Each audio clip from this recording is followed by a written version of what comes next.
Today I'm taking a look at the offset extension wrench. It actually comes with a foam tray, so we got a spot that we can just put this guy right in our toolbox.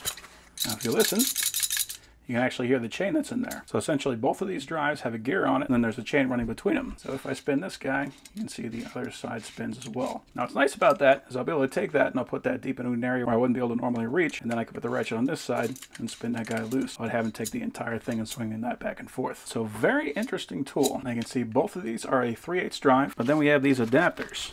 So we have a 3/8 to 3/8, a 3/8 to 1/2 inch, a 3/8 to 1/4, and then we even have a bit holder for that 1/4. So if we need to put a Phillips on there, something like that, we can do that with this. So if we want to use a 3/8 socket, we would just drop that in there.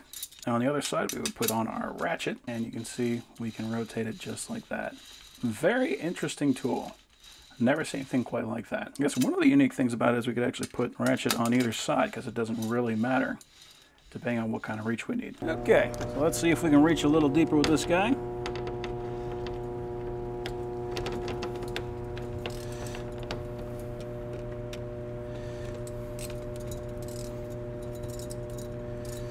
Cool.